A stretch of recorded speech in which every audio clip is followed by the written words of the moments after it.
Janine Gutierrez may inamin nga po sa publiko na talagang gumimbal at gumulat sa lahat ng mga fans. And bago tayo magpatuloy, pa-like and share naman po bilang suporta sa ating YouTube channel. Well mga kaibigan, hindi naman lingid sa mga fans ng Paunin na matagal po naging mag-collab team. Eto nga po si Paolo Abilino at Janine Gutierrez. Ilang taon po yan mga kaibigan at nakita naman natin very solid talaga at sweet na sweet sila. Ilan din po mga movies ang kanilang pinagsamahan na talagang nakita naman natin yung chemistry nila kapag sila ay magkasama. Meron pa nga po sa ibang bansa sa Amerika na talaga namang sobrang hinangaan po ng mga fans. Nabuo po ang mga fans or yung Paunin fans dahil nga po always silang pagpapakilig sa mga tao at mga fans.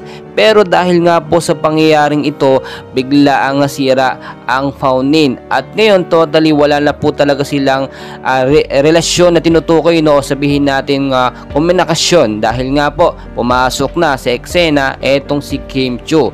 Sa pagkakataong ito, nilinaw naman yan ni Paolo Abilino na magkaibigan lamang sila ni Janine Gutierrez, which is sobrang sakit yan sa part ni Janine na sabihin na ganun ni Paolo Abilino. Alam naman natin na sobrang nasaktan at minahal nga din po ni Janine Gutierrez itong si Paolo Abilino. Bakit ko po nasabi?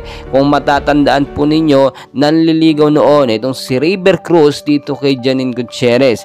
Pero nung umeksena na at dumating si Paolo Abilino, hindi na po pinapansin na si River Cruz. Kaya naman nung malaman ng mga fans na talagang may intensyon nga etong si Paolo Abilino dito kay Janine Gutierrez, ay agad pong umugong na sila ay magkasintahan or mag-boyfriend girlfriend, pero hindi po yan ipinapaalam sa publiko. Pero nito lamang napabalita at isang issue ang kumakalat na buntis daw di umano etong si Janine Gutierrez at walang ibang tinutukoy dyan kundi eto nga pong si Paolo Abilino. Well mga kaibigan, gaano po kaya ito katotoo? At sayang talaga ang pinagsamahan ni Paolo Abilino at Janine Gutierrez, nauwi lang sa wala ang ilang taon nila sana na pagiging mag-love team, na nauwi sana sa pagiging magkasintahan in public.